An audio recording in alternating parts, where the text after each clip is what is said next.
We are the nerds. We are the nerds of the apocalypse.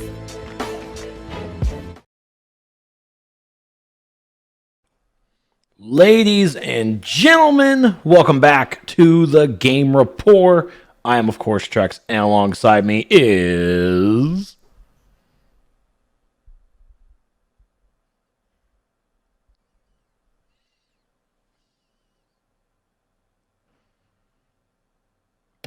Gotcha. Haha, this guy. You totally thought that my mic was off, but I was doing it on purpose. Yeah, because you're a guy. I'm a funny guy. And of course, Stevie B. Arwen says doing a bit. Okay, at that moment, Arwen, yes, I was doing a bit. But it was a funny bit nonetheless. Was it, though? Yes! Just wanting verification. That was a legit bit. Everything else that you guys have claimed to be bits have not been bits. How can I turn my internet off at that exact moment during the Game Awards? Like, that wouldn't be impossible. Anyway. How's it going, buddy? It's going good. Just enjoying a second Monday. It's great. A second Monday? Yep. You had a case of the double Mondays? Tuesdays are the worst. Well, see, I had a weird time because Sunday I worked. Sunday I worked from 2 a.m. Shit. Or 3 a.m. I had to get up at 2 a.m. 3 a.m. until 11:30 a.m. And so that really just messed my whole week up. So today was kind of like a Monday. So I don't know. I don't like it. Rap Hunter CB, will you, while you're at the Free Company House, can you check on something real quick? I'm not playing the game. I'm just logged into the game, Rap. Stop trying to get me in trouble. Look, my search info was AFK. It's now not because I just pulled the game up. But stop trying to get me in trouble, Rap Prime. Tisk. Rude. Can you not ref? Wait, I don't. What are we talking about? Can you not ref? Oh, ref. That's yeah. Can you not ref? I like that. Well, thank you. It took me a second, but I'm there. Yeah. So my week's already all fucked up. So I don't know, man. I don't know. I got a full weekend this weekend though, so that's good. A full free weekend, rather. Let me say that. So I'm looking forward to it. Yeah, sounds like a perfect time to go outside, work on the yard a little bit, go do some good chores around the house because things piled up a bit. Yeah, great free weekend. Yeah, no, it's maybe I'll do a little bit, but nah, man, you can't. I don't let the weekend take up all my chores. Plus, I mean, you got people to do stuff, you know what I mean? Like, sure, you gotta clean your house, but get a neighbor down the street, give him $10, cut the grass, and be all right. No, I don't look at the grass, but it's not cutting grass time yet. Plus, it's supposed to snow on Thursday, so it's probably gonna be really wet. Not snow like crazy, like everybody's like, fuck. Like, shut the state down, shut it down. I know it's supposed to be a flurry. It's not supposed to go snow like crazy. So, Heather's upset because there's an outside field trip that she's supposed to be going on with Elena on Thursday, and they haven't canceled yet or said anything about it. So she's just like, I can't wait to be on a bus full of children in the snow to start. It's gonna be a fucking blast. Rap says, I wouldn't be trying to get you in trouble had you taken my advice about tonight's Game Report. Oh yeah, Ralph was like, just cancel on Trex because the new big Final Fantasy patch came out today where they added a bunch of stuff. Arwen said field trip. Yeah, they're going. Oh my god, I can't remember where they're going. They're going somewhere in Charlestown. The aquarium? No. The ghost tour? At the ghost tour with fifth graders, man. Come on. Sounds fun. Yeah, when she pops her head in here, I'll ask her. I can't remember where. Is it that kind of field trip? It's a field trip with kids. Like so actually, no, I don't think it's that kind of field trip, Aaron. I don't think it's the field trip that you're fucking thinking of. It's a legit field trip where the class goes to field trip and Heather's a chaperone. Damn it, Arwen. To be foul. To be foul. I would have not actually been upset if you canceled tonight.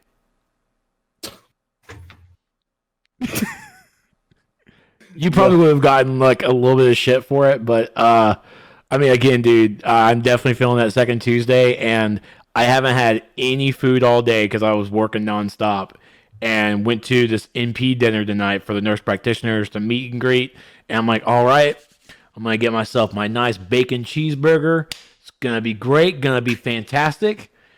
Bring it home. The bun is sitting off to the side. What's on the bun? When I asked for a plain bacon cheeseburger, what's that? With nothing on it, I'm talking about it.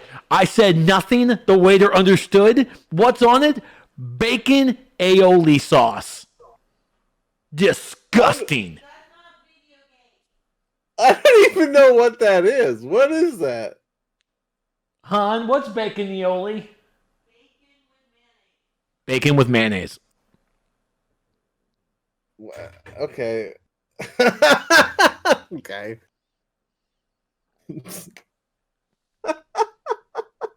So literally I come home and what makes it even worse is they messed up Carlin's dinner because she got a chicken marsala. She got chicken. No marsala.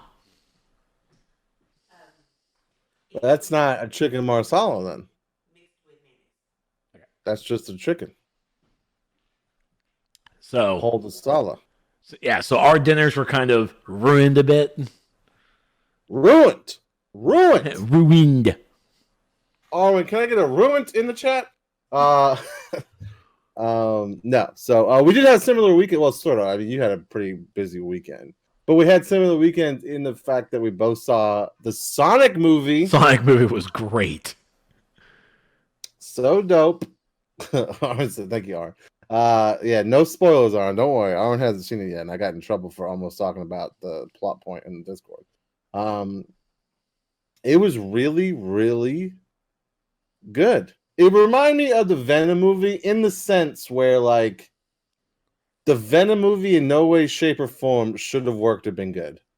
The Sonic movie in absolutely no way, shape, or form should have been good or worked. And somehow it worked on like every fucking level. And I still think about it and go, we've somehow broken the code. You know what I did read? I read that originally up for the lead actor role was Chris Evans, not James Marsden. But I feel like that role could have been played by generic white guy. Like it doesn't really matter, right? Very generic white guy. Yeah. Yeah, I just feel like literally like Showtime could have played that role and it would have been the exact same movie. The guy who plays Napoleon Dynamite could have played that role. Yeah. It's Showtime, that guy, same thing. No, I'm just kidding.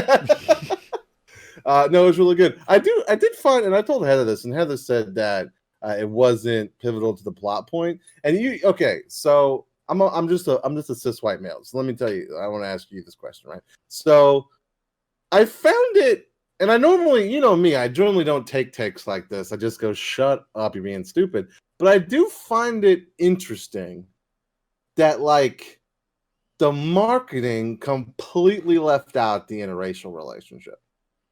I know that's not a big deal at all, but is that just me being stupid and looking into things? No, there were no black characters in the trailer, and I honestly didn't expect there to be black characters in the movie.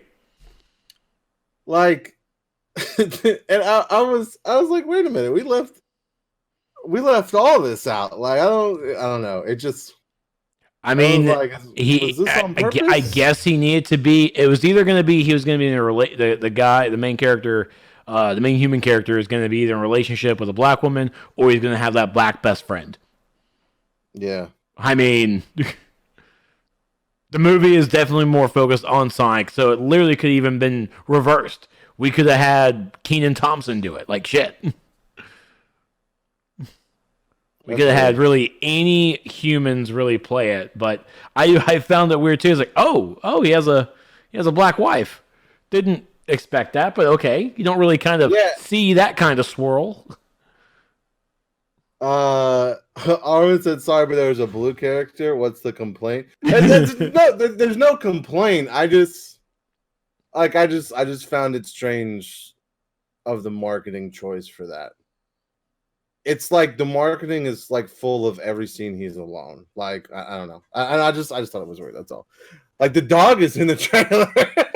Like, saying, I don't know. I don't know. I'm you know me. I'm normally very like colorblind. Yeah. Stuff like, but like I just after the movie I was like, that was a good character. Why would I like it? Like her sister was funny, and like that whole situation was really good.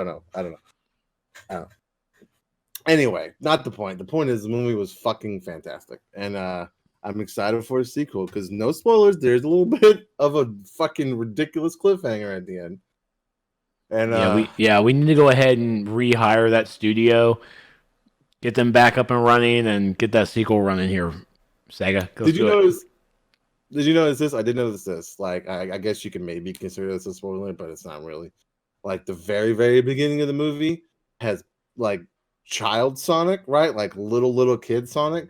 Yeah. Did you notice that character model wasn't updated? That was still a child version of the original one they had before. Yep.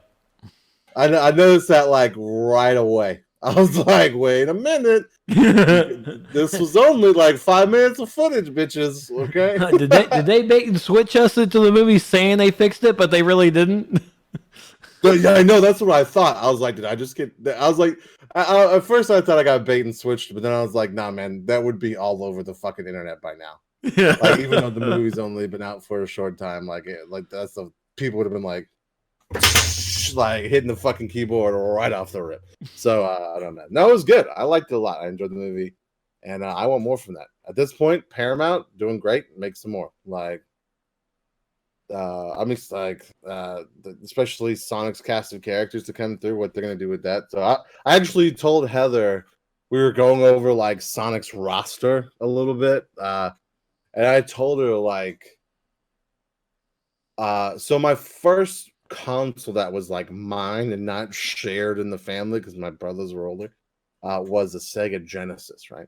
And I remember that. So I got the Genesis with Sonic 2. So like I obviously like fucking played it to death.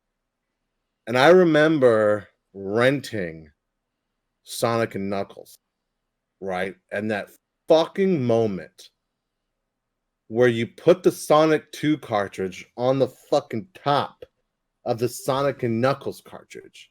And now you can play as Knuckles in Sonic 2. I was like, technology has peaked. Yeah, that was pretty bitchin'. That was really cool. Like I was. Here's Knuckles, but in Sonic 2. That was you climb on the walls. That was our first look at an expansion pack. That's right. It was, and all you had to do was buy. You didn't have to buy anything extra except for the full game. That was so dope, man. He's fun. Dude, I kept trying to put other games on there. Like I had the Power Rangers movie game. I was like, yeah. And it was like, nah, dog, get this shit out of here. Here comes Knuckles and Power Rangers. What's up? That's right. Has peaked exactly, Arn. Anyway, you, sir, though, you spent your weekend at Nashicon. How did that go? It went pretty well. Didn't know any of the voice actors, so that was cool. Well, I knew one, Jade Saxton. She was the voice of Crush Lulu in Overlord, but my problem is I don't watch dub, so I don't know any American voice actors unless like Arwen or Raph tell me exactly who the actor is. Like, hey, they're gonna be at this con. I'm like, okay, what do they play? I'll research. They're gonna play this. Like, you know this show. I'm like, okay, I can do that. So, but I just kept busy. Okay. So you see, Raph immediately knows who the fuck she is. Okay, I know. Look, Raph is like a fucking level of weeb that only people can dream to be. Okay, hold on, because let me actually, because I'm going to pull up the guest list, and I'm telling you, he probably knows every single one. So first, it's Amelie. She is Carly in Fairy Tale. Yeah, I do remember that one. So it was Amelie. She goes by on YouTube as Lee and Lie. She's a singer. Then there was Sarah Weidenheft. Apparently she was Charmy. She's Charmy from Black Clover. And Xeno from Dragon Ball Super. Okay, so Proto knows who Amelie is. Like, and by the way, she actually all three of them very fun people. Their panels were very fun. Yeah, and then Jade. I'm okay. So it is spelled Jade. So yeah, Jade Saxton. Yeah. So, yeah, those are the three that came to Columbia, our little town. That's technically the capital of the state, but still our little town. But yeah, I mean their panels were really fun. They had a panel where all three of them were on stage talking, and yeah. But I mean the convention itself was fun. I'm not that. I was already working pretty hard the Saturday, but Saturday night was the rave, and I'm like, I talked to my PR boss, and I was like, LJ, dude, come on, I think I'm just gonna like do 30 minutes of the rave, and I'm gonna bounce.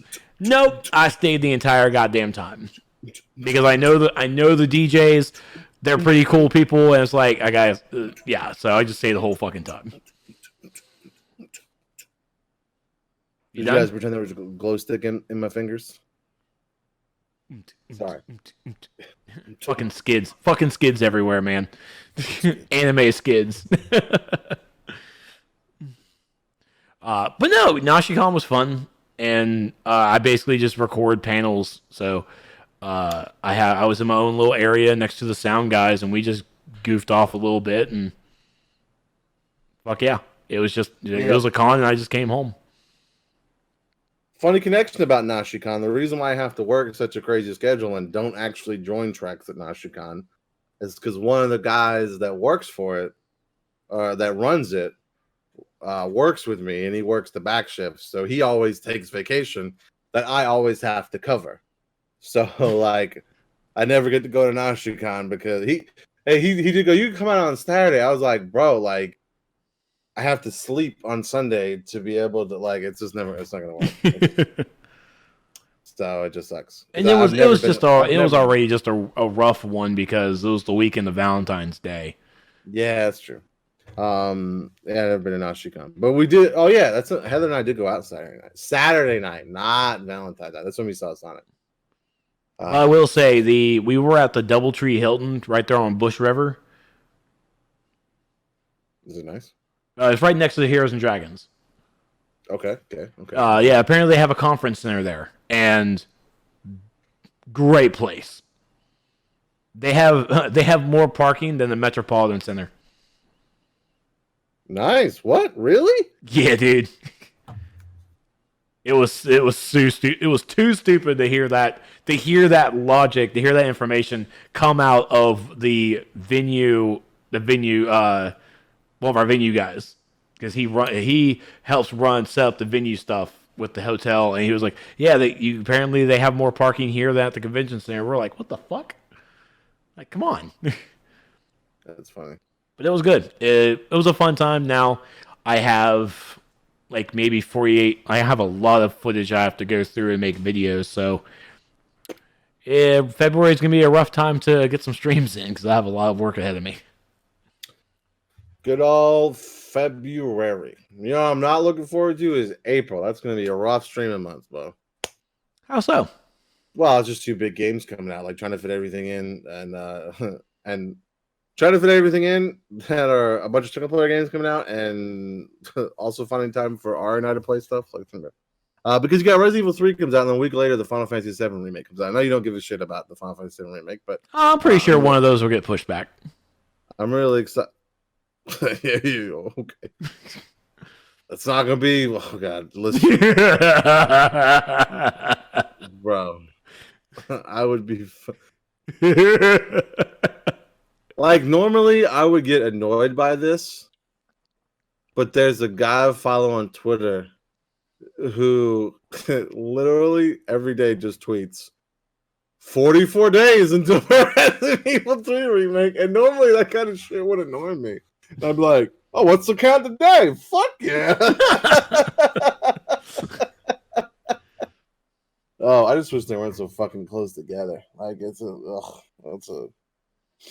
tough time. And there's a couple of big streamers that have been like, fuck. You know, big streamers, not like us, you know, the big ones. Yeah. So I don't know. It's gonna be an exciting month, to say the least. And I've got a lot of time off in that month as well, too. Like I actually took Friday off for Resident Evil 3, obviously. And then the next weekend, I believe it's Good Friday. So that's not a 3-day weekend. And then the next weekend, I took 2 days off because it's Atlanta's spring break. And we're going to go do stuff during the day. So it's going to be a fun month. Fun month.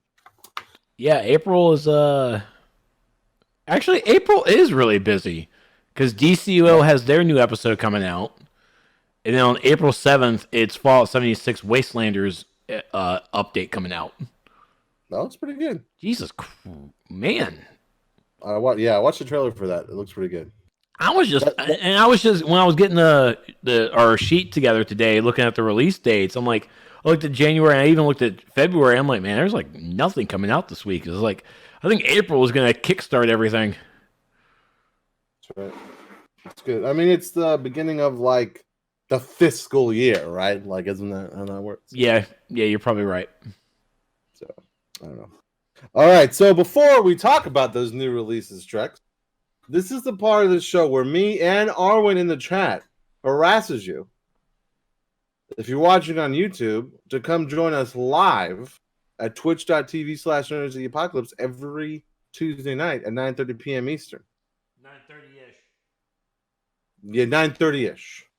Maybe there'll be something up on stream, but not us talking. But yeah, 9:30 p.m.-ish on Tuesday nights at twitch.tv/NerdsOfTheApocalypse. You can come in live and join on the conversation.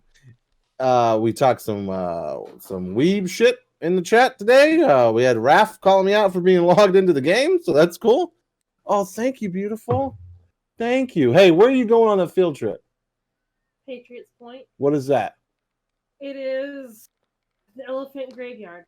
So the ghost tour. It's a military graveyard. There's 2 different ships, a bunch of aircraft. They're going because they've been studying World War I. Oh, snap. Okay. Wait, where are we going? The elephant graveyard, I guess? Ghost tour. I was right. Ghost tour, you're right. Chuck said ghost tour, and I said, no! They wouldn't take 5th grade on a ghost tour, but that's pretty much what it is. I'll have to tell Elena to listen out. Dude, you should totally give her a proton pack. Yeah, give her a proton pack. That's what we need. Elena and I both. I'm afraid no ghosts. I'm so scared. Yeah, I talked about you with it snowing. No, these badass kids. I don't care about the snow. These badass kids. It's not going to snow over some dead bodies. You'll make it. You want to harass YouTube with me right now? Tell YouTube to ask them what the hell are they doing. Come watch this live on Tuesdays at 9:30 p.m. Eastern. Go. All of you? Ish. Yeah, go ahead. Watch us live when? On Thursday? Tuesdays On Tuesday. at 9:30 p.m. Eastern ish. Every Tuesday? Oh, for Game Report. Yeah. Oh, Okay. for fuck's sake. You didn't tell me why. Thursday? Okay. Thank you. You're welcome. All right. So yeah, Tuesdays, 9:30 p.m. Eastern. Come hang out. Come talk live, talk some trash. We have a lot of fun. So shut up, Raph. What's Raph? Elephant graveyard, not so fast, Bonds. I activate my trap. Here we go. Here, kids, we have the British Mark V tank. Do you need to go somewhere? This can go anywhere. That's good. All right. So yeah, see, just like that, you can join on the chat. And then after I harass you, Trex tells us what's coming out, which really ain't much. Let's hear about it, buddy. New releases coming out of the week of February 17th. Corruption 2029 on PC, February 17th. Hunt Showdown on PS4, February 18th. Bayonetta and Vanquish 10th Anniversary Bundle on PS4, Xbox One on February 18th. Devil May Cry 3 Special Edition on the Switch, February 20th. And Dungeon Defenders Awakened, Steam Early Access on PC, February 21st. Good. And we tried to decide when to talk about this because it's kind of a news thing, but it's not really a news thing, so I'll just talk about it here. The Witcher 3's been out on the Switch for a minute. And The Witcher 3 actually had an update today, in case you guys don't know, which I thought was pretty dope. It had an update that allows you to bring your saves in from Steam or GOG. GOG, right? Is it Good Old Games? Is that what it stands for? That's what I was thinking. That does not mean Good Old Games. It doesn't mean Good Old Games, right? Wait. What does the fuck do Look, I swear to God, it better not be called that for a reason. Crap, what is it called? I remember they were like, it was Galaxy something. I think it might. What does GOG Games mean? Good Old Games, formerly Good Old Games. Oh my God! Boom, bitches. Boom. Oh wait, hold on. I got a thing for that. I got a thing for that, boys. This goes like this. There you go. So Steam and Good Old Games, you can actually cross-save. You can save on your game in the PC, and you can bring it up on the Switch, and vice versa. So I thought it was pretty dope. You can, like, stop playing on your computer and your badass graphics and go playing the Switch and your fucking basic-ass graphics and walk away.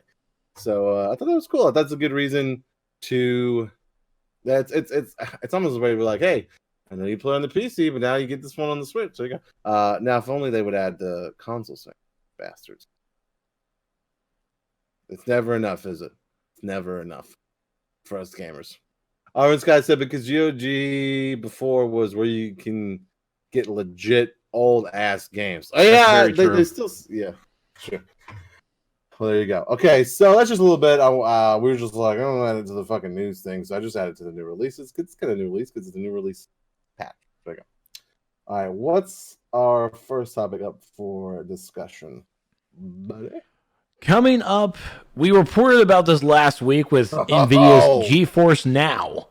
Bro, listen, me and Trex both Pikachu memed the next day at this bitch. I was like, oh my God, the amount of praise we just gave this shit. But I don't think it's their fault, though. I'm sorry, go ahead. It really was a Pikachu meme. We did. Both of us were at work. Like, you sent it to me, and I was like... Because I typed it up so much, and I even mentioned World of Warcraft. I could play on it. Yeah, dude. I was like, okay, here we go, boys. And the next day, I read this that Activision Blizzard games are removed from GeForce Now.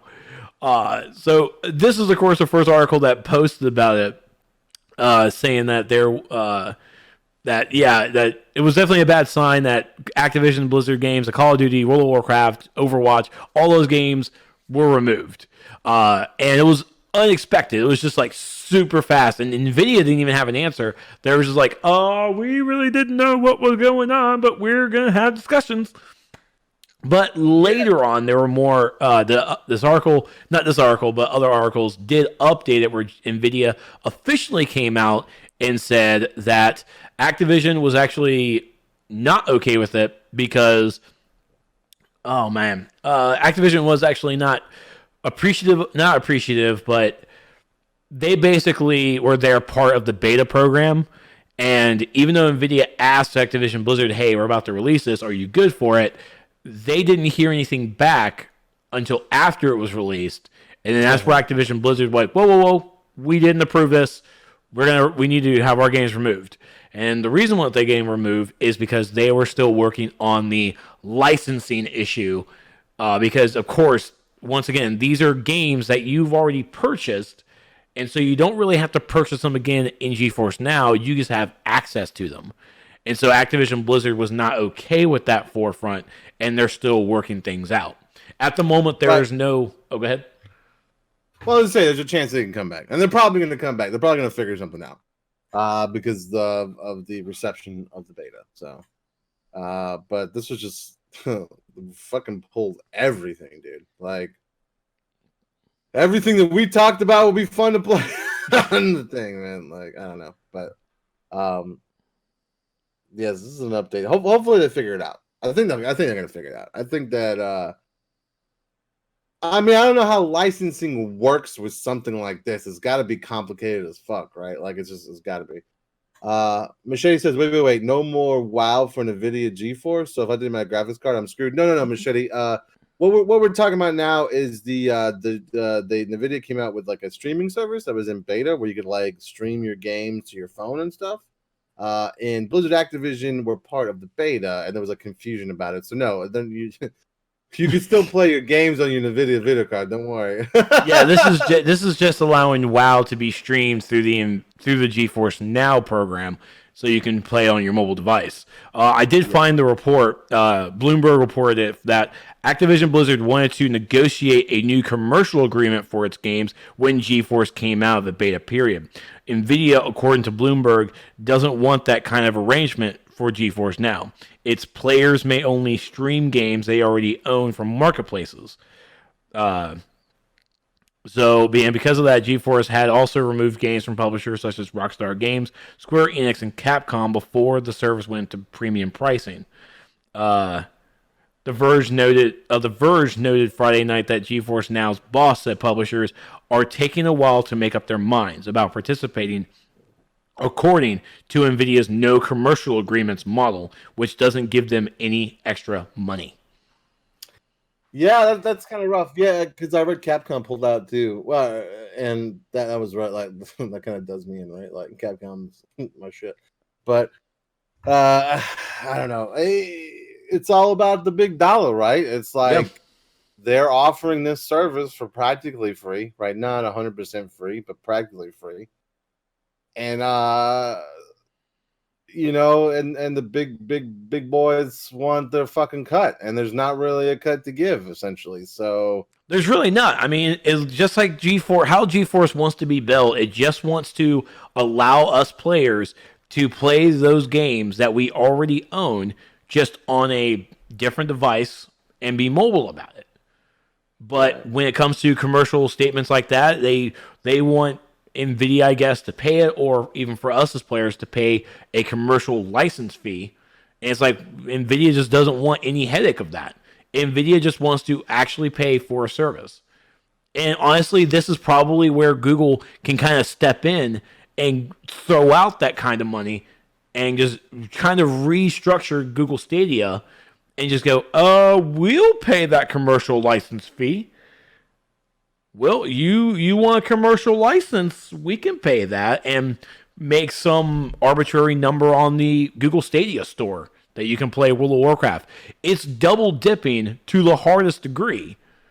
But that's also one of the things that Stadia can try and win over itself if that's what publishers want, to go against this commercial agreement. And GeForce doesn't want to do that. And I applaud GeForce for that, because I agree. I don't want to spend extra money on a game I'm already paying for a service that, may or may not work depending on my internet. That's true. Just a game like World of Warcraft, like, do you want to pay a fee to play the game? You know what I mean? Like, yeah. It's it's the same thing with Square. Like, if you're playing 14, like, do you really want to pay a fee to play? Like, it's just, I don't know, man. I mean, technically, Xbox players are already doing that with some of their games, because, Which game? Fuck you. What? Oh, I guess. Yeah, you're right. Remember, it's not a free-to-play game, or free-to-play MMO online game, because you need Xbox Live. Well, Xbox Live is just like, the floor. Okay? You're still playing the game off the floor. I don't know. I'm just trying to think of something I can. That's literally my biggest pet peeve. Microsoft can immediately just come out and say, you don't need Xbox Live to play Final Fantasy 14. You don't need Xbox Live to play DC Universe Online. Like, okay, let's do it. Well, how can they maintain their Azure service without a Trex? That's the question. Machete says, okay, I don't stream or whatever, but Fraggot, don't scare me like that. To be fair, Machete, I think you might have joined the stream like in the middle, in the middle of the conversation. But we forgive you, Machete. We clarified it. We love you. All right, so that's that. So we'll keep you further developed when we know more or if things go through. It's still a good experience, but like at this point, if you like indie games, get in. I mean, basically, again, you can still connect to Steam, and anything in your Steam library, you can try and see if it goes onto your mobile device. Again, Destiny 2 is one of those flagship games that are really hard pressing. I think you can also play Fortnite too. Sweet. You say condescendingly. I know. Oh no, actually, yeah, I was right. You can play Fortnite. Oh, I mean, they also got Star Trek Online on here. I swear to God. You should definitely get it. Fork knife. That's right. Fork knife. Yeah, so just connect your Steam and connect your Epic Game Store and see what's out there. Yeah. Okay. Next up, Destiny 2 had an outage and a rollback. Roll back, roll way back. I don't know how bad it was. How bad was it, Trex? Oh, it was pretty bad. Oh shit. So this outage caused players to have no currency. They lost all their currency. I think they've even lost so yeah. So the incident was all players lose currency and materials on January 28th. And that was back then, and this happened again. Okay. So I'm not going to go through this whole thing, but basically, Destiny 2 had a bug, a bad bug that has also happened before, and Destiny fixed it. But you could also just see this from from developers and just like, hey, we found this bug, we fixed this bug, here you go. Bungie rather took it 3 steps forward and went into. I'm just going to read this paragraph. Since both of these incidents are identical in cause and the effect on our players, and because both incidents happen within a close window of time, we want to give you a picture of what went wrong, how we fixed it, and how we're planning on making sure this doesn't happen again in the future. First, let's look at what caused this problem in the first place. A game bug involving inventory management in a series of server configurations that reintroduced the bug after it was fixed. Damn. Bro, they went hardcore explaining it, giving you the biggest of transparency about what happened with this bug, and even talking about the server issues that came about. And then they also came into the preventative measures on what they're doing verbatim to fix this. And of course, the fix for this was they had to roll back everybody back to a certain date to get it and got them back up and running.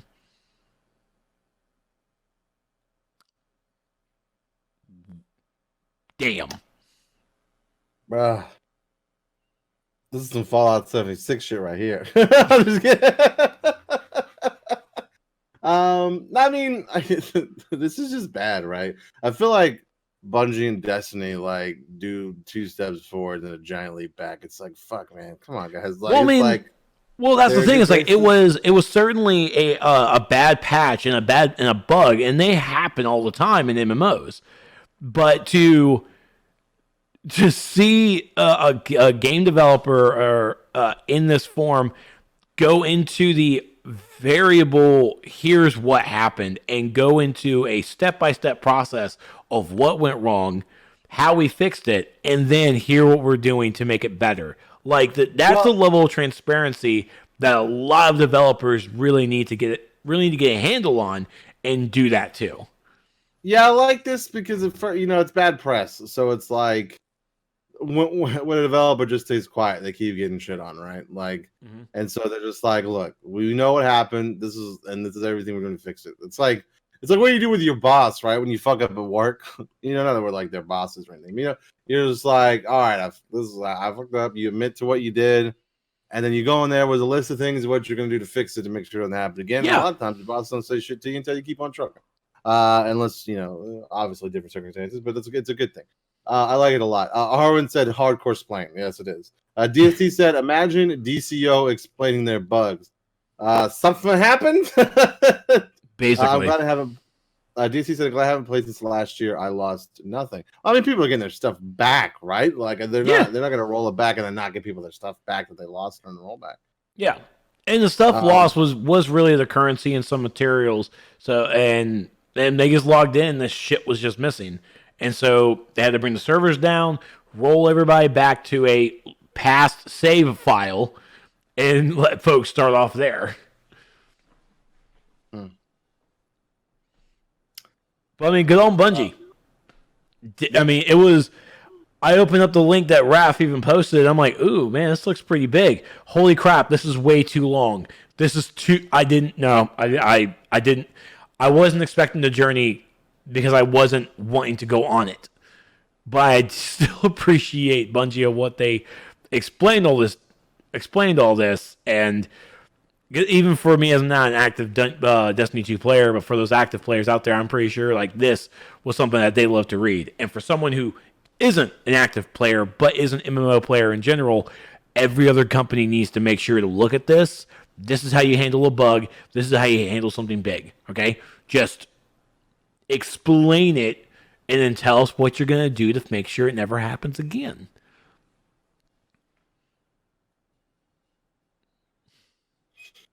There you go. Raph said, Stevie B. Raph, where did my NotA space capsule go? I didn't get to use it. Raph. ... Oh boy. Hashtag Dev Raph. I know, right? All right. Up next, Need for Speed series returns to Criterion as EA repurposes Ghost Games Studio. Repurposes. All right, and for this one, I think we're going to give it to one of you, right? Because Orange Sky took the time. Someone got mouthy. Yeah, took the time who is a lot more versed in the Need for Speed series to give us their thoughts on this. And so it's a lot of thoughts. Arwen had a lot of thoughts about this situation. Do you want to take it or do you want me to? You don't get to talk a lot. Go ahead. Thanks, buddy. All right, so this is not TV words. This is Arwen Skywalker's words, and if you watch his stream, you know that he plays a lot of fucking Need for Speed. Criterion has had reputable Need for Speed titles: Hot Pursuit 2010, which pretty much was another Burnout series; Most Wanted 2012, not to be mistaken with 2005, and Rivals 2013, which were molded mostly on original Need for Speed titles. Pretty underground series, meaning these are heavily arcadey, no racing visual customizations whatsoever. My only beef with Criterion is Frostbite. You know, the EA does this with the Frostbite engine. They try to like make shit with it that shouldn't be made with it. As good as Frostbite is on shooter games, that engine asks a lot on literally a fast-paced game, e.g. racing games. But you know, if I have a good PC, that is really struggleable. I don't know, man. They try to use it for Mass Effect Andromeda too, and like you know how that shit turned out.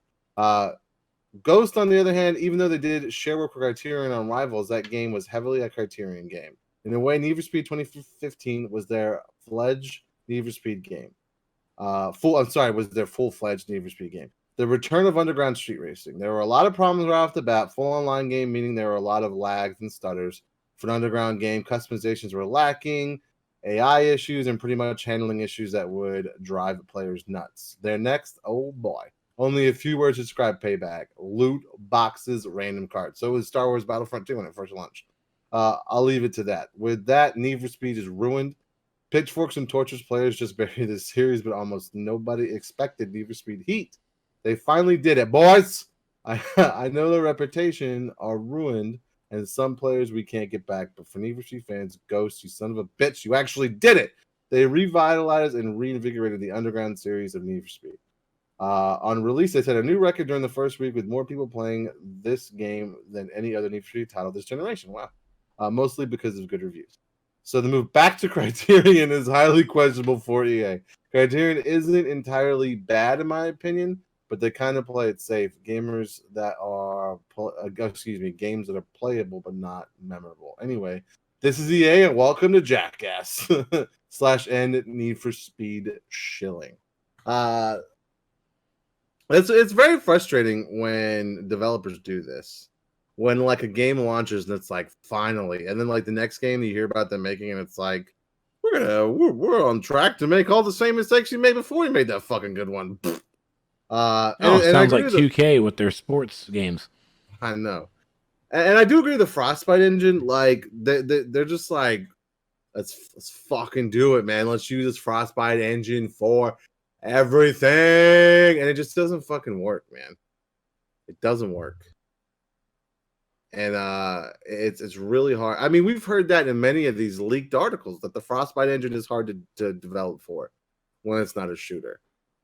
I could be completely wrong, but I'm pretty sure that was in the Anthem thing, the big Anthem leak.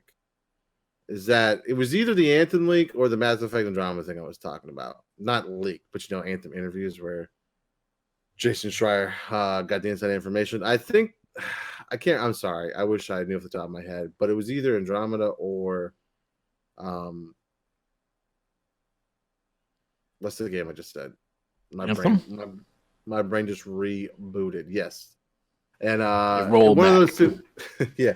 It was hard to try to move it over. And I mean the Frostbite engine looks fantastic. Just you can't use it on everything because it's hard to develop for. So it was a Frostbite engine not working well with Anthem. Okay, yes, that's it. Okay. Armin cameo possessing Stevie B on stream. Yeah, I mean that's pretty much what happened. And he had really great thoughts. And I was like, we got to just fucking read this verbatim. This is good. So I've always I like Need for Speed a lot. I haven't played any of the most recent ones for reasons he said here. It's been a long time since I played Need for Speed game. This makes me want to try Heat though. You know, and I've watched Arwen play it a lot, and he likes to make cars picking at me. With stuff written on the back seat and sharing it in Discord, so that's fun. So I don't know. What do you think, man? Like, I like when they redeem games, but it's like sometimes you've burned your bridges with gamers, dude. Sometimes they're like, nah, dog, I'm good. I'm the only Need for Speed game I really played was Underground and Underground 2. Is that because you were coming straight out the Underground? Yeah. Like, I'm not a car fan. I'm not a car person, but Need for Speed, like Underground, I'm like, oh, okay. And also the soundtrack was fucking fire. All right. That soundtrack was great. My all-time favorite Need for Speed is Most Wanted, when you had to like climb up the blacklist, whatever it was called. I love that fucking game so much. So good. Sorry. We played a lot. It was either a launch title for the 360 and PS3 or came out right after the launch. So it was one of those games where it was like there was only a few out for each console. Yeah. And it was like, this is the fucking one to play. So I enjoyed it a lot. But there you go. Give Need for Speed a chance. Give Need for Speed Heat a chance. But be a little skeptical. Skeptical. Man. Words I speak, English I talk. Be a little skeptical. Oh my God. Be a little wary about the next one. Coming up next, the Sony PS5 is making the PS4 look cheap. Bro, this is getting out of fucking control. Dude, like So as we remember, we still don't have a price for the PS5. And article after article it's just getting worse because they can't come up with a good price point. So on this paragraph here, Bloomberg is reporting that Sony is having a problem driving the price down on this year's PS5. The console is expected to launch later this year, but Sony is struggling to get the cost of manufacturing below $450 per unit. Okay? So everything inside of it is just, it's costing so much. So here, the 450 number being thrown around in the Bloomberg piece isn't the cost of the PS5 when it's sold in stores, but the amount required to manufacture it. Typically, this is a good indicator of what the actual device will cost too.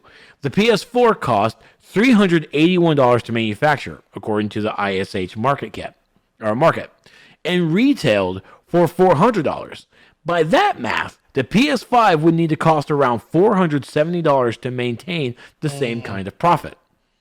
But console makers, like phone makers, will often sell the hardware at a loss to recoup the money through software sales, games. So it could be cheaper.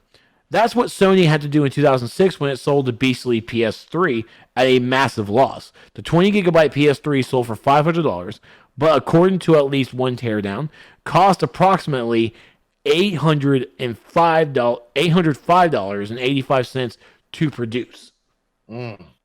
Like, holy crap. Yeah, and see here, only the PS3 had a bigger problem than the $300 loss. It had to eat on every PS3 game sale.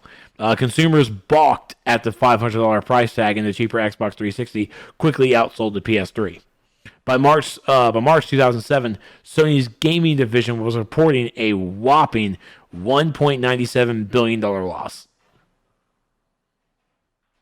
They ask you how you are, you just have to say that you're fine when you're not really fine, but you just can't get into it because they would never understand. Fuck, that's a lot of money. I mean, again, how much is the Xbox X? Oh man, that's No, I'm actually asking how much is it? Wait, I'm sorry. What's the price of the Xbox X? 500. 500. It's 500, and we know what's inside. And ultimately, I wasn't really scoffing at the price either. No, I mean, not with what you're getting. Not with what you're getting. But see here on this paragraph, according to Bloomberg, the challenge currently sourcing key components for the PS5 at a reasonable price. The DRAM and the NAND flash memory appear to be the components Sony is having trouble getting cheap. Both are crucial if Sony wants to maintain the incredible load times it's been bragging about for the PS5. I come really fast. I'm sorry. I bet you do, buddy. I bet you do. Hey. That's rude.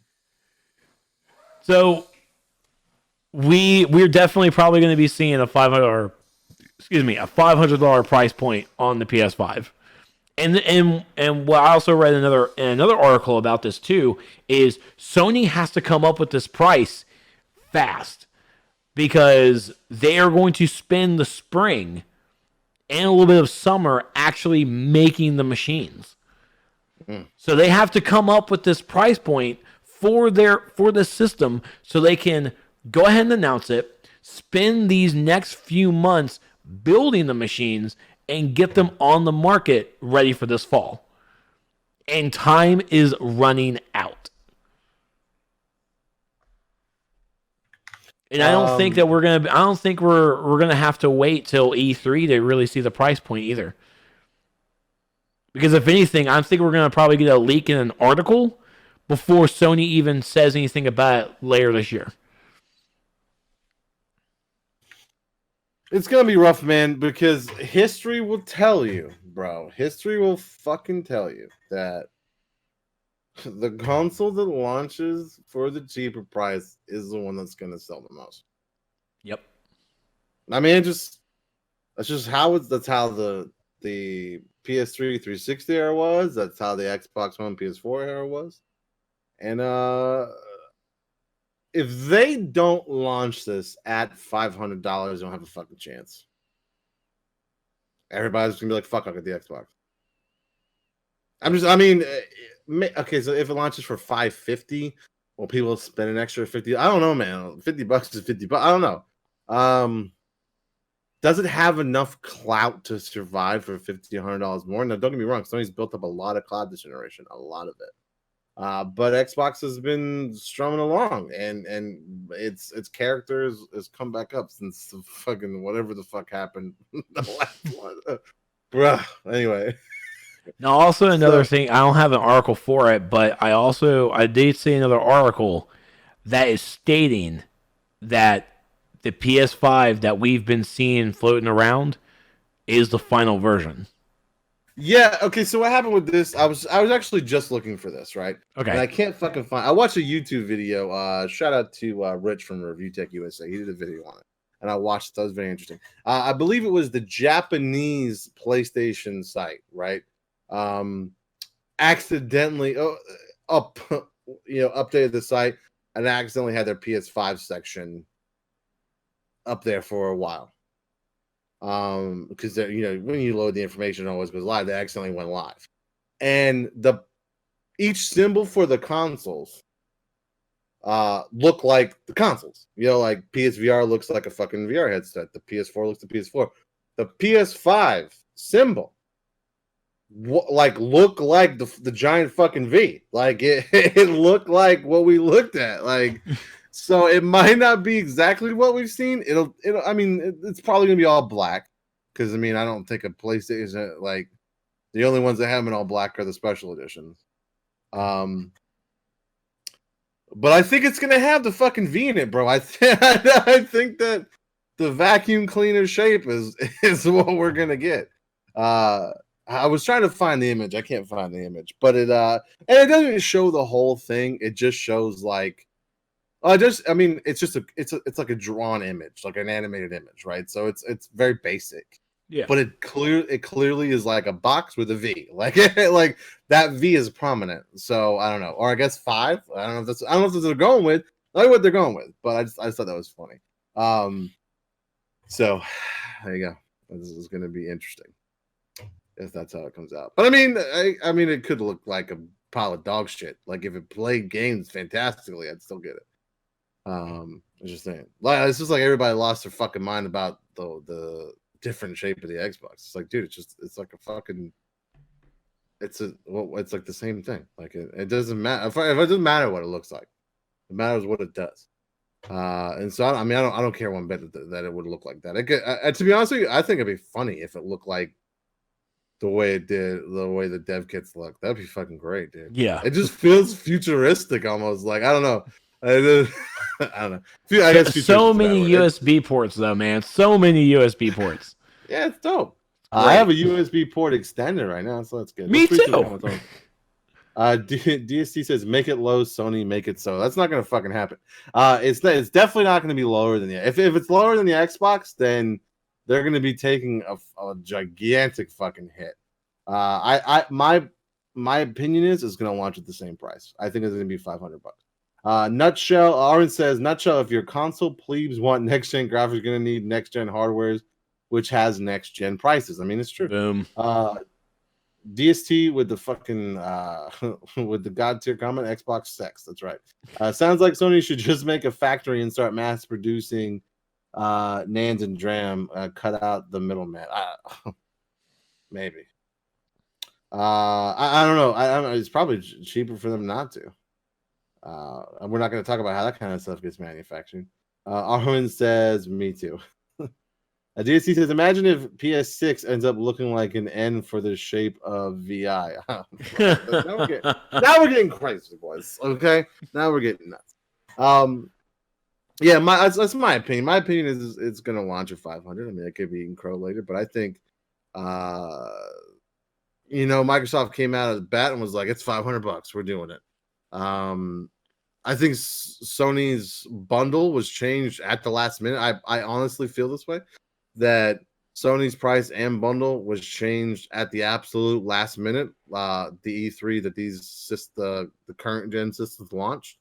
I think they were also going to launch at 500 with the camera, and they saw the fucking ridiculous outcry that happened with the Xbox, and they're like, "Fuck it, dude, nah, doc, nah, we're not going to do it. Just system $400."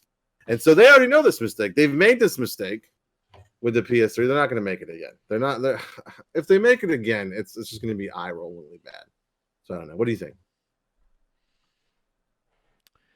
Yeah, just keep it 500. Just call it a fucking day.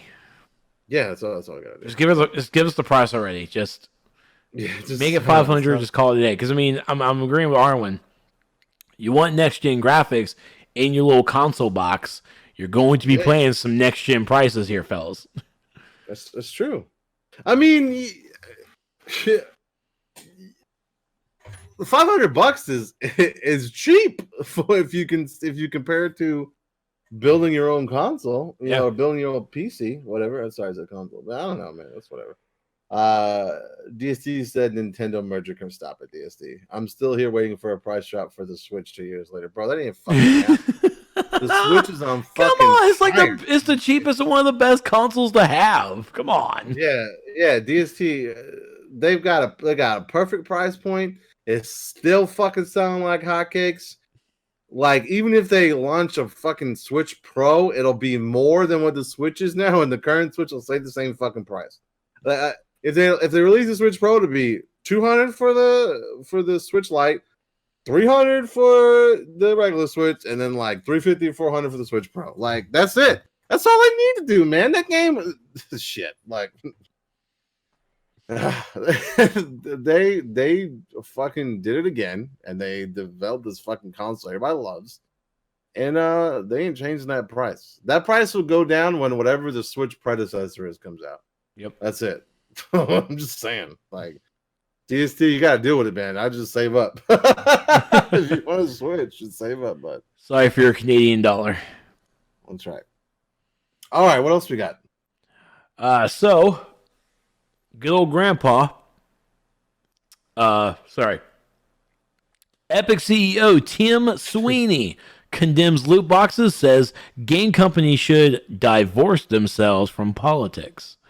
So this is in a wide-ranging keynote at DICE. This is the DICE Summit. He is the opening keynote address, keynote speaker, and said it's time for game industry to move away from both. So I'm not going to go on to the politics side because I think Grandpa kind of sunset there a little bit. Mainly because, of course, as we've all gone with, loot boxes are now being tied to politics because now the governments are getting involved with trying to find regulations for loot boxing. So game companies kind of opened the door for government hands to come into the cookie jar to mess with shit that they don't understand. They don't understand women reproduction parts. They don't understand video games. So they just need to cut the fuck off. They don't even understand the internet. Like, I remember watching the Facebook, what's homeboy's name for Facebook? The guy that leads Facebook. What the fuck is his name? Well, Mark? Oh, Zuckerberg. Yeah. Zuckerberg, yes. Oh my God, yes, I remember the hearings. So that, like, I was like, man, are they this clueless on the internet and how it fucking works? Like, I like, okay, Boomer isn't strong enough. Like, so if I open a new tab, I press the minus button up there. No, I'm sorry, that's a plus sign, isn't it? That's a plus sign. That's make it on the record. That is a plus sign to open a new tab. It's like, you guys even internet? Like, you're the ones. Every one of you motherfuckers up here questioning Zuck. Okay, every one of you're the ones that be sharing the Facebook statuses and sending the messages that are like, if you don't post this by 10 a.m. tomorrow, Facebook's gonna get all your information. Spoiler alert. Facebook already has all your fucking information, you dumb fuck. Oh my God. So going into Tim's into his speech here, Epic Games boss Tim Sweeney offers some stinging criticism of loot boxes and pay-to-win games during his keynote speech. As a Hollywood Reporter reported, Sweeney said that. Sweeney said that. Good job, guys. That the industry needs to move away from a customer adversarial model if it wants to maintain the trust of its audience. We have to ask ourselves, as an industry, what we want to be when we grow up. Do we want to be like Las Vegas with slot machines? Or do we want to be widely respected as creators of products that customers can trust? I think we will see more and more publishers move away from loot boxes. We should be very reticent of creating an experience where the outcome can be influenced by spending money. Loot boxes play on all the mechanics of gambling except for the ability to get more money out in the end. I will agree with that. Loot boxes are just becoming more of a nuisance. And again, we look at loot boxes in the form of our big AAA, big AA titles, all right, that are out there. But I never hear anything about the loot boxes when it comes to mobile games. When you should. You should. Why don't we talk about that anymore? Because everybody has that fucking friend. And listen, everyone has that friend that's been like, yeah, but it's okay. Cause you were silent that entire time. Huh? You were silent. You did your voice for that as that friend character, and it was mute the entire time until you stopped. Oh, my bad. Okay, I'm sorry. I was like, what the fuck just happened? I did it on purpose. No, I didn't. Okay. So it's like EA knows, man, and they fucking muted me, dude. No, okay. Everybody has that friend, dude, right? Everybody has that one friend that is like, yeah, I know, man, but I don't own a console, and this is the only thing I play, man. I got about $400 or $500 in it right now. But this is the only thing I play, so I don't feel bad about it. Like, everybody's got that friend that has spent like $400 or $500 in some fucking app, some game, right? Everybody has one friend. I know y'all, everybody watching this right now, everybody in chat, they're thinking of someone that they know that has dropped fucking hundreds of dollars into one fucking game on their phone. I know a few. I think it's one thing to drop. I like to spend money once on an app I play a lot, right? Just to give them a little bit of support. And I don't talk about a lot. I mean, like, I'll like $3 or $4. I'll buy some, like, get some gems. There's a gem sale. If it's a game that I haven't played for a while, it's like, okay, I feel like I should give you something. Like the Marvel, the turn-based Marvel game, right? I think I bought a character. But that's it. Like, that's just my mindset where it's like, I don't know, maybe I'm just a bitch, but I just feel like if I'm playing a game, really enjoying it, that you should give somebody something, right, for developing something you're enjoying. But there's some people that are generally like addicted to some of these games and play it viciously. So, and a lot of times, bro, it's not us, and I don't mean us. I mean us as in like hardcore gamers, right? Like people that like you and me, and most everybody in chat can see through it, right? We can look through it and be like, nah, dog. But there's some people, man, like the fucking moms and pops out there just playing the game. They're like, fuck it, I'll click it, I'll buy it, I'll go. It's so easy to do. And it doesn't really get talked about, man. I mean, there's fucking seminars out there, dude. There's seminar. I think there's one on YouTube where like there's someone that goes around and talks to mobile game developers and tells them the tried and true tactic to make money by like manipulation, essentially, for their development. And he like I watched. I didn't watch much of the video because I got sick to my stomach, but it was just like I know that this is going to be controversial and like this is going to sound really bad, but this is how it's done. Essentially, he started off with saying like, "I know this is absolutely fucking criminal, but it's legal. Let's go." So it just really bummed me out, dude. No, I mean, if someone now, I will say this, like, because I play a lot of free to play games, and I definitely play a lot of mobile games. And at the end of the day, if you're having fun and you want to show support for the game, for the developers, yeah, purchase something on their marketplace, buy a loot box. If that's the case, then go for it. But the problem really does come down to is a monetization value, especially surrounded by your in-game purchases that reflects your actual gameplay. Like even for me, like I'm playing the GI Joe game on my mobile device on my tablet, and there's loot boxes in that. Now I gain loot boxes by playing, which I'm okay with, but there's also limited time releases where you can try and get a chance at some of this stuff. You can buy a loot box and RNG roll the dice. You're gonna get random stuff that might not be what you want. And so there's no way to open the box and you get to pick and choose what you want. It's just going to be whatever you get. And the way on how, and just like a drug dealer, and I'm going to go with it, just like a drug dealer, hey, everybody gets that first free taste. And that's kind of what you get from loot boxes when you're playing to unlock them. And then when you're out of the free, what do? You go and buy more. That's pretty much what this guy said. Like on the seminar thing I watched, that's pretty much what he said. You're essentially like a drug. I mean, okay, it's bad. And it's funny that he mentions like, or do you want a game to be like Las Vegas? No, fuck no. You know, do you watch Silicon Valley?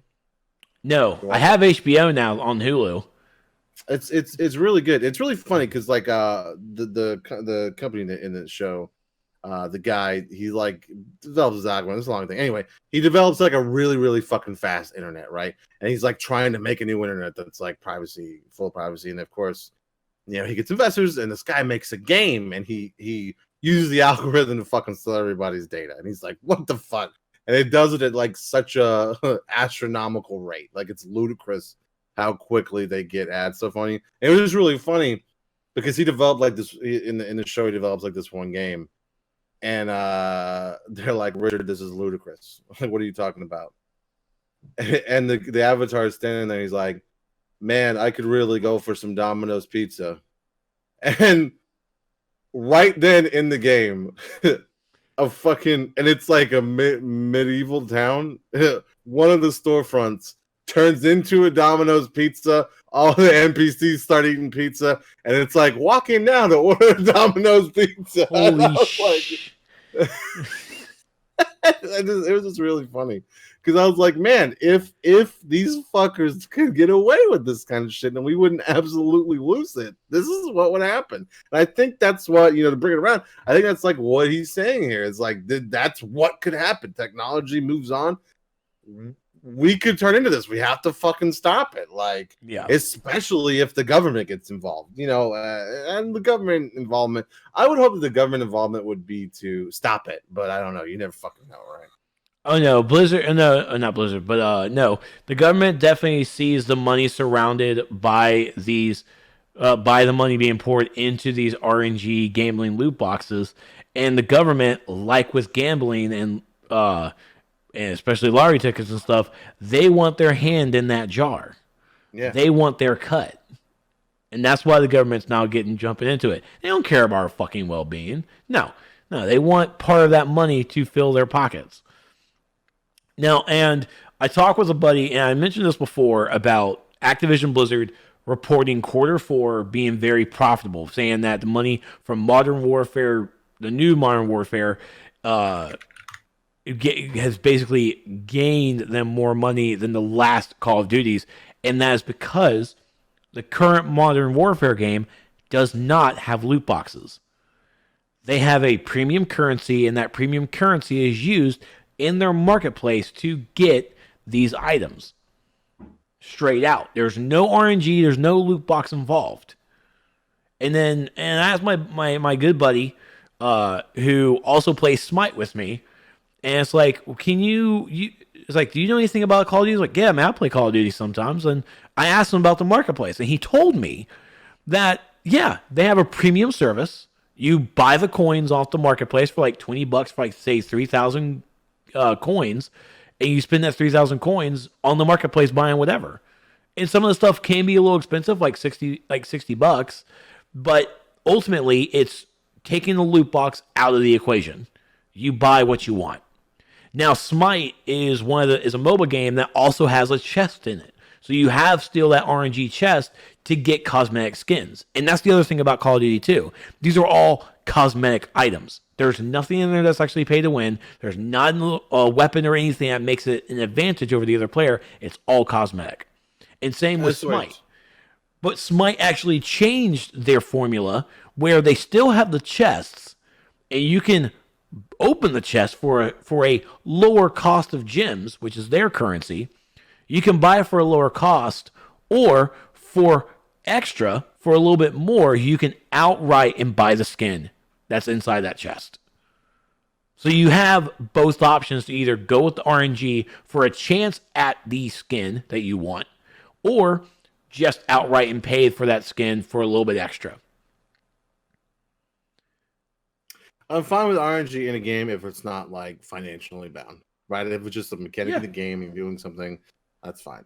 I'm not okay with RNG pay for stuff. Like, I'm totally fine with there being like a marketplace. Exactly. Where, yeah. Like you just described. Like I agree with you 100%. Like I'm totally fine with that. And it just I mean it's just much better. You don't feel like you're losing out, right? You do lose that like adrenaline of like, what am I gonna get? But like you still feel good because you got something. I don't know. It's like fucking DLC, dude. Just like give me some DLC that I can buy. Because like games like Mass Effect, right? Like I fucking love Mass Effect so much that I'll literally buy every outfit, every gun they put on the fucking marketplace. And it's the same thing. I wouldn't want to like spend for maybe this or maybe that. I don't like that. I don't like it at all. I'm gonna read some comments real quick, but we got a lot going on. Let's see. Tomorrow DCU, more and more tomorrow DCU releases another one. I guess DC's talking shit. I guess about loot boxes. Loot boxes, aka blame EA, says Epic Lurker. That's right. DST says Pokemon Go. Listen, I mean this wholeheartedly. If you spend money in fucking Pokemon Go, it is so easy to get the shit that you need to get in Pokemon Go. Like if you spend money to buy anything in Pokemon Go, fucking just go take a walk. Like literally, Rex and I can go downtown, and there's like we just literally walk around downtown for about 10 minutes, and our Pokeballs are stacked to the fucking ceiling. Like just fucking relax. Armin says, I blame people like DST for entertaining loot boxes. And then DST says, not me, Trex, I guess. I don't know. I've dropped a couple $100 here. Like on this stream, Mayor? Well, that's not loot boxing. That's just you supporting us, and we really appreciate you, buddy. Yeah, he wants that premium service. That's right. You gotta, for the premium service, you gotta go to pornhub.com/nerds of the apocalypse. That's LIPS. DC says, I've been seeing Domino's ads so often, Steve, you convinced me to buy one this week. You're welcome. I am still hungry. Hey, you want Domino's? Stop it. Epilogue says, but what about the kids who are spending their parents' money? They need to be parented better. DST so Trex wants us to change from loot boxes to premium Snapchat servers. Yep. Aaron said, please don't end stream. Not yet, Aaron, but we're getting there.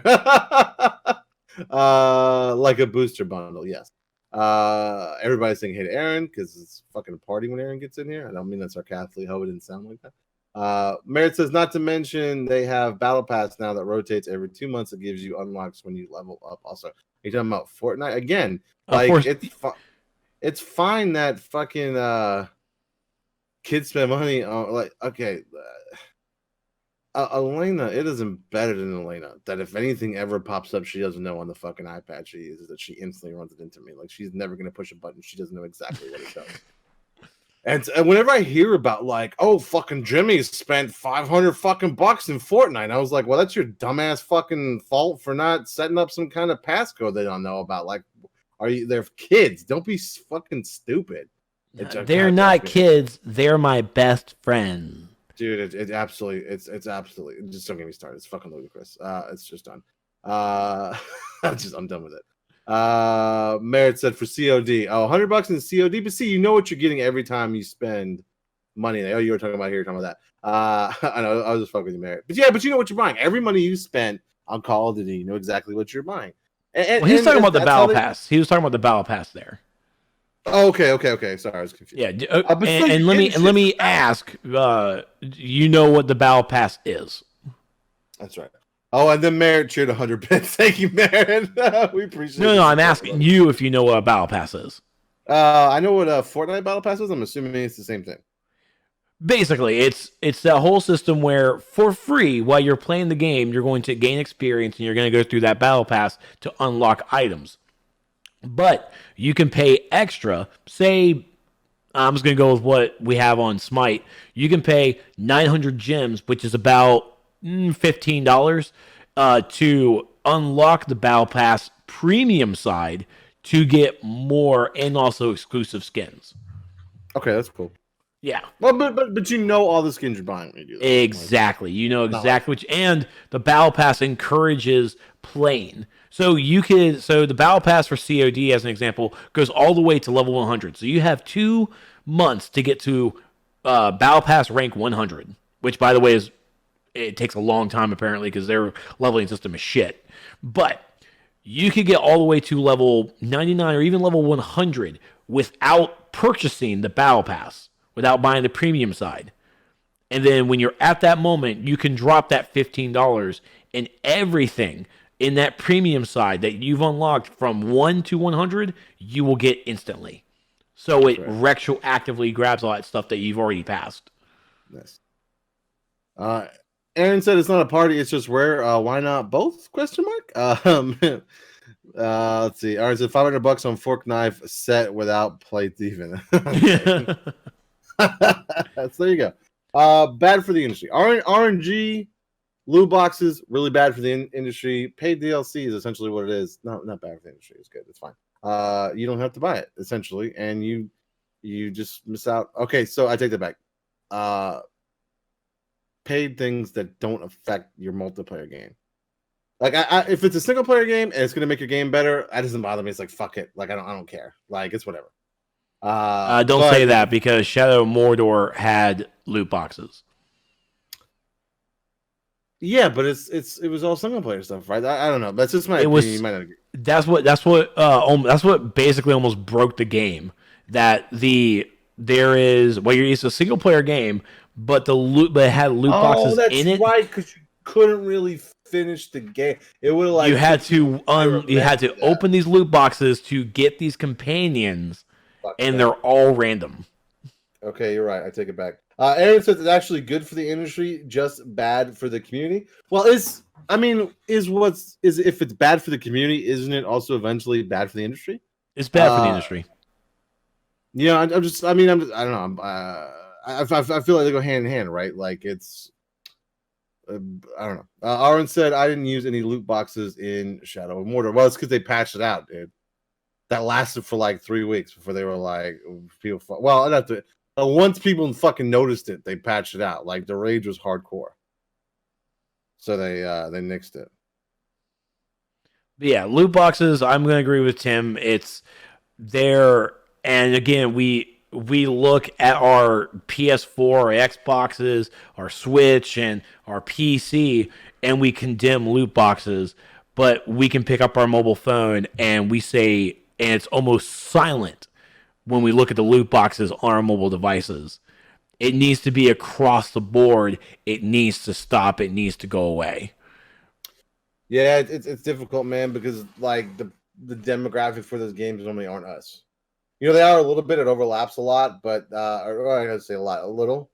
But most of the time, people like you and me, when we have the opportunity, we're fucking playing something on our computers or console. I feel like the people that are spending that fucking massive amount of money, they're just gonna keep pumping it. I don't know, man.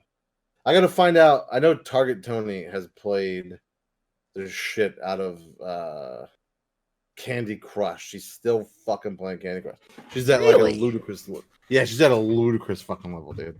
Like I looked at her phone and I was just like, you gotta be fucking shitting me. Are you serious with this? So I gotta find out. I wonder if she spent any money. I'd be curious if she did or not. Yeah, because with Candy Crush, if I remember correctly, if you lose out on lives, you have to wait for it to recharge, or you have to pay money now to get the instant.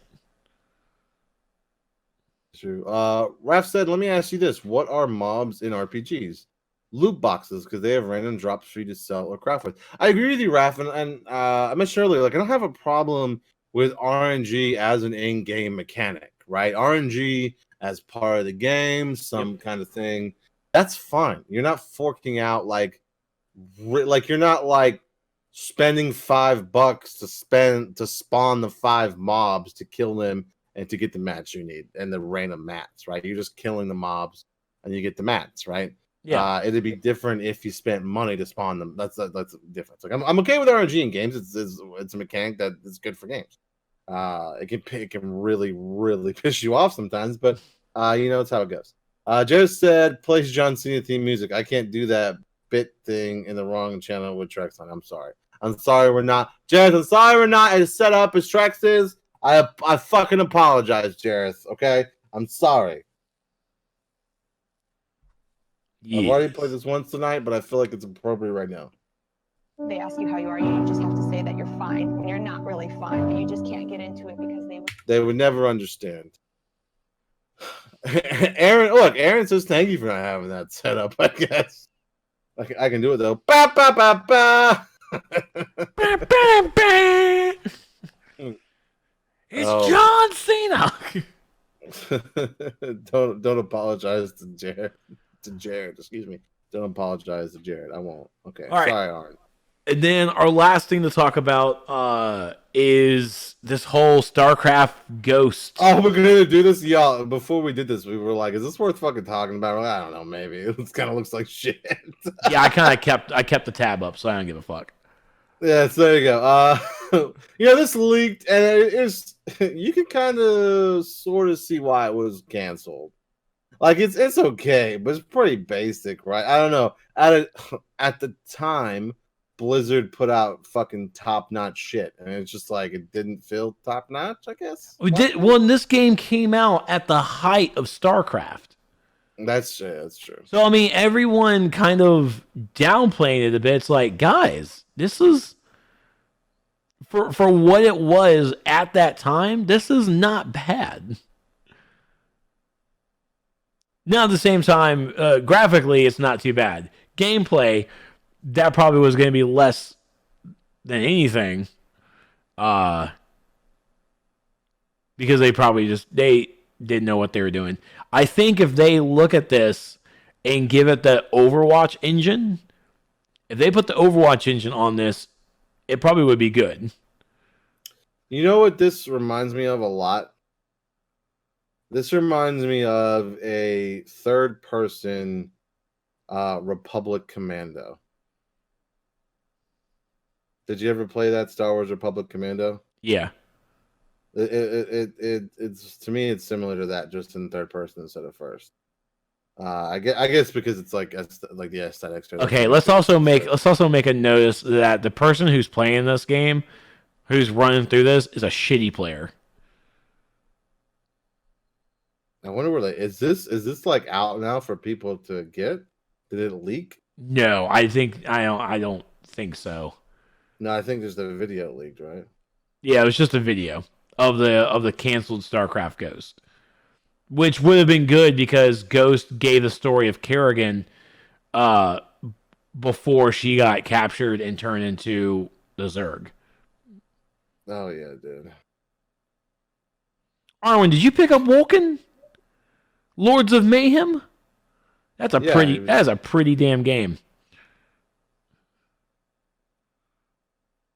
Okay, so you could literally loot everybody. I guess we're gonna do that with this. I don't know. I mean, it's okay. I guess, man. It's like things that never. I want to know like this. I guess this game was in fucking development hell for so long.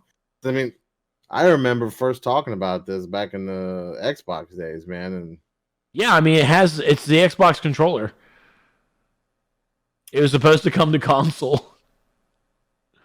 Yeah, I don't know. I mean, maybe it would have been good. I don't know why it kept getting pushed back and delayed and canceled and shit. Like I don't know what the story with that is, but it sucks. Because I mean, it would have been interesting. I don't know. Maybe they just didn't think it stood up to the standards. I don't know.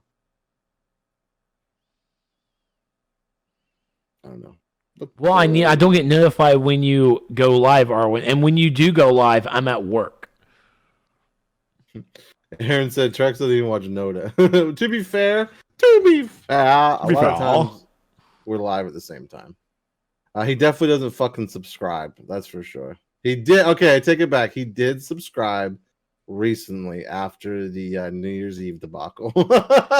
And I also want to state too that I waited a week to sub to you because I wanted to do it when you were live, and I was just never available when you were live. It popped up when we were live. We saw it. And we saw it. Because I waited. Oh, okay. Because I've had that thing on for like a week, and I'm like, and there were like other channels I wanted to kind of throw a little support to, some little guys. And I'm like, nope, I gotta wait for NotA. Just gotta wait. And it just like there were a lot. You guys were live, and I was live, and then you were live, and I was out of the house. Like fuck. Harlan Scott Work says Stefan watched me work. That's right. I lurk R1 on my phone sometimes at work. Oh, I'm sorry, I don't have that kind of free time at my jobs. I lurk. I also lurk when I come home from work too. When I'm like checking my mail and stuff, I just put them up and when I'm checking my email and my personal mail and shit, and whenever I have to pay fucking bills. I was finding interesting when I was playing. I will say this, like.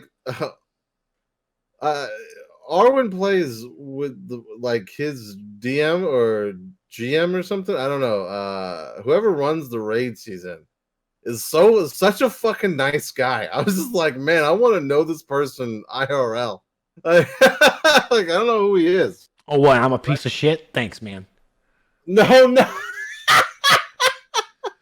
I mean, let's be honest, man. I've watched you fucking do raids too, and I've literally seen you be like, "Shut the fuck up! I'm the only one talking. Shut your dirty fucking mouth!" Like, not wrong.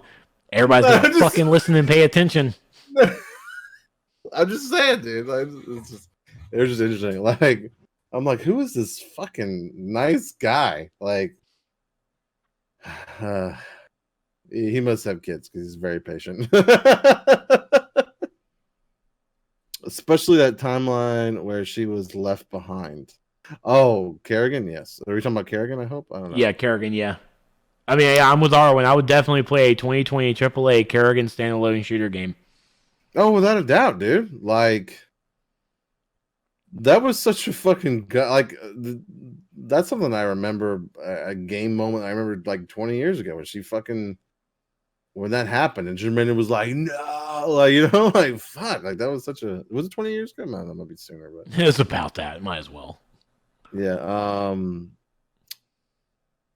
on. Jerry said, Trex, you bring work to house, you can easily turn it on. I mean, you're busy, man, when you get back to the house. I just happen to be like at my computer, and one of my actions when my PC turns on is to like load all these sites that I go to and Twitch, and I'm just like, oh, who's on? I'm gonna click on Arwen.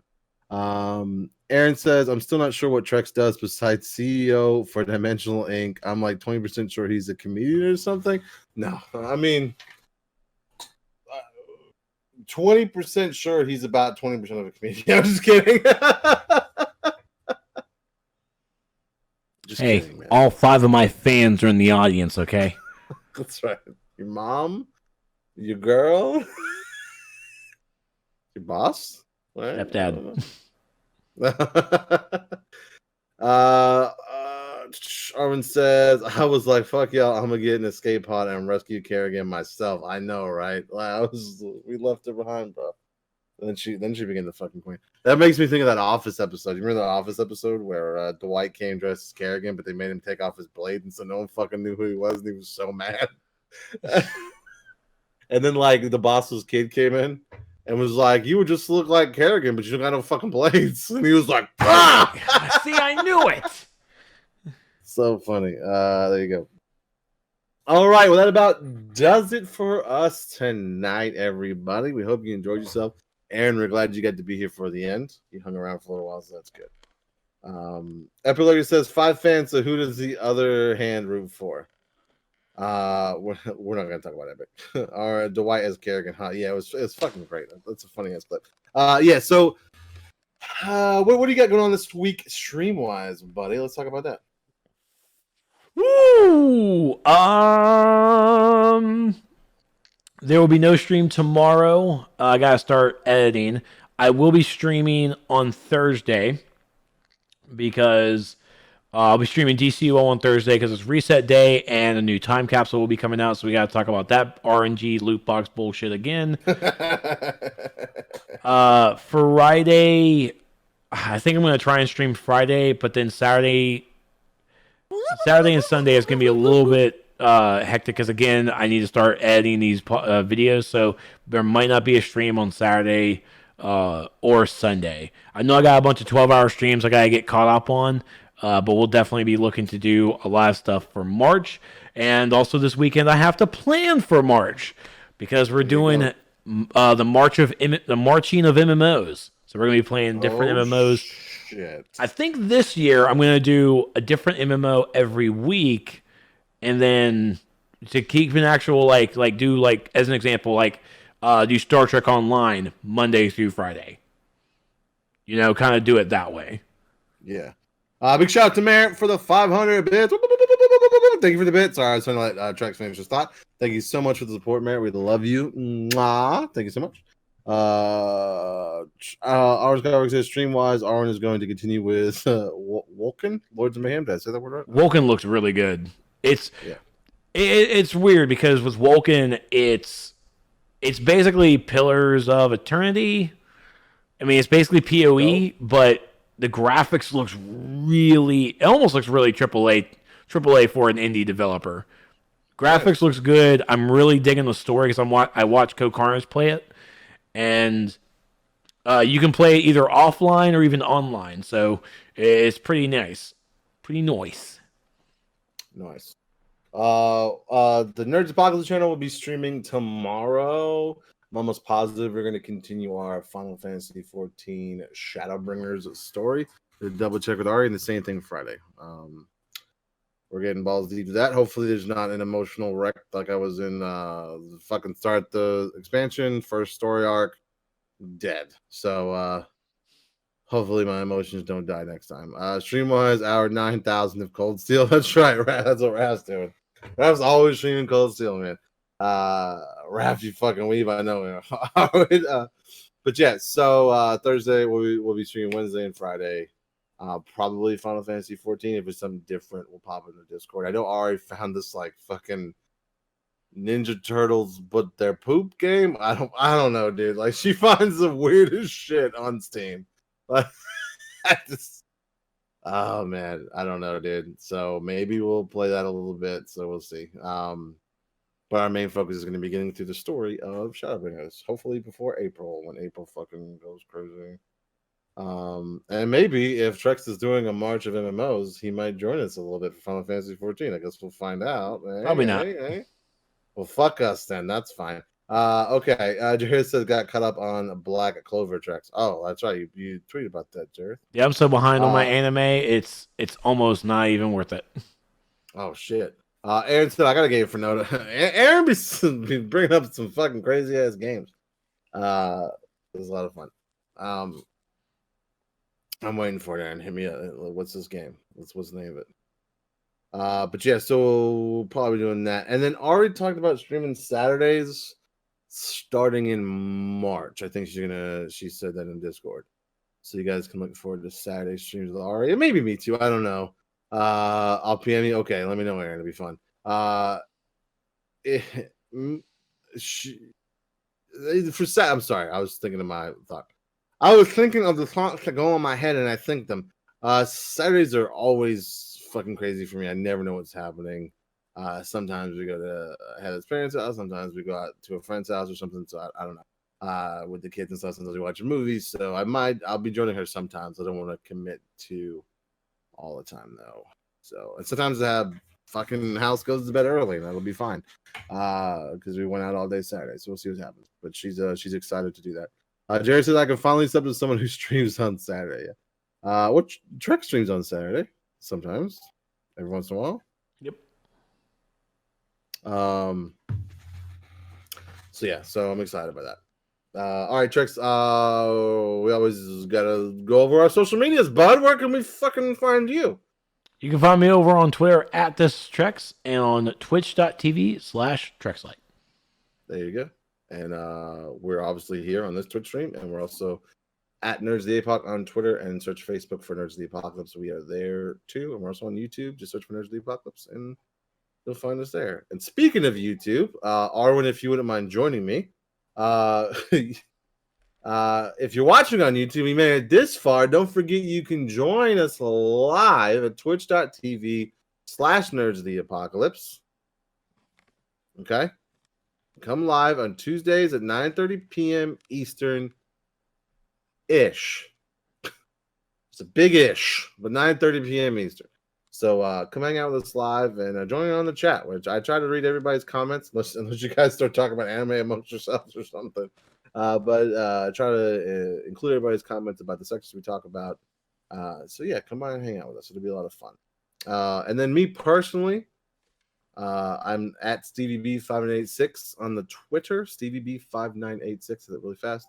I have a solo Resident Evil channel. It's just Resident Evil focused, and that's it. And you just search for Stevie B on the YouTubes. Wait, Stevie B Resident Evil. Search for both those, because if you don't, you'll get the singer. I will beat him in the algorithm soon, though. I promise. I will. It will be done. Let's see. Aaron says, and Pornhub/NotA. No, it's we talked about this earlier before you got here, Aaron. It's Nerds of the Apocalypse. LIPS. That's our Pornhub name. So there you go.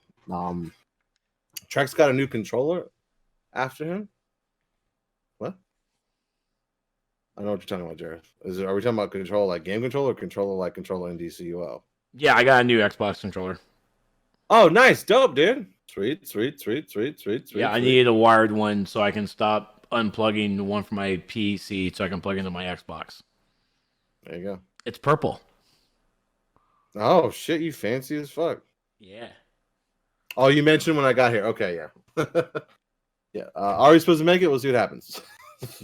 I'm not saying Ari content is going to be included. If she makes that decision herself, that's fine. She needs to do it. I'm not going to make her. Okay? Maybe you'll see some of my content on there. We'll see. There you go. Harlan said wired one. That's right. Okay, yep. So there you go. Is there anything else we want to talk about? No, we're back next week.